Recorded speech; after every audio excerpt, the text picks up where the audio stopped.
Hi all, it's Kelsey from the Columbia Art League, and I just wanted to check in with you all about our latest gallery show called the Visual Mixtape that we have not been able to put up in our physical gallery space, but we will be posting virtually on our website through another gallery that is all virtual. So that's pretty cool.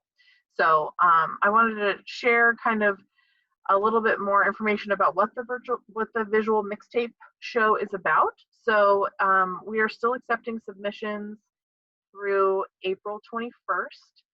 Um, please submit for the show. I mean, it's going to be our first big show that we do in a virtual way. So we're looking forward to it, and see what ends up happening. We're pretty excited. It's a whole new world.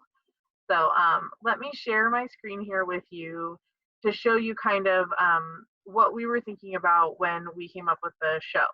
So in that conversation, we were talking about the idea of a visual mixtape is sort of riffing off the idea of a, a mixtape that you would listen to, right? That we used to make our friends back in the day of all the songs that we loved or the songs that reminded us of them or things like that. So music has this really strong influence and sense memory for us.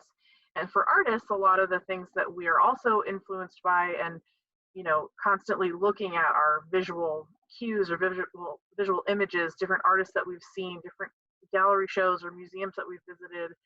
I was an art history major and I saw tons and tons of artists over the years, photographers, painters, etc.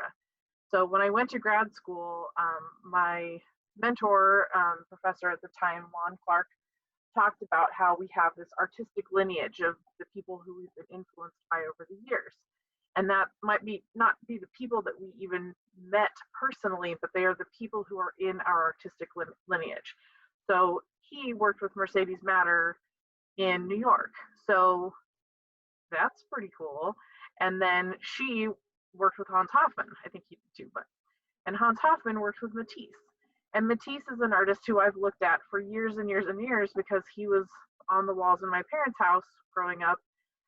My dad loved Matisse, and so the Blue Nude was one that was always on the walls in every place that I would go. There'd be the Blue Nude. So let me show you that particular one, so you can see what I'm talking about here. So this was the artwork that I saw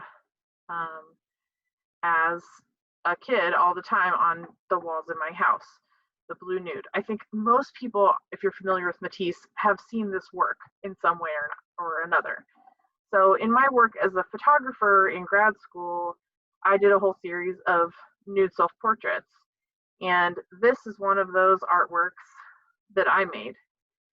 So at the time, I wasn't thinking about Matisse when I made this artwork. I wasn't specifically thinking of this particular piece of his, but I think you can see a very direct correlation between the two. So for me, Matisse is in my visual mixtape. He's an artist who I am influenced by without even realizing it, because he's just sort of baked into my body from all of the work that I've seen of his over the years. So that's kind of where the visual mixtape came in.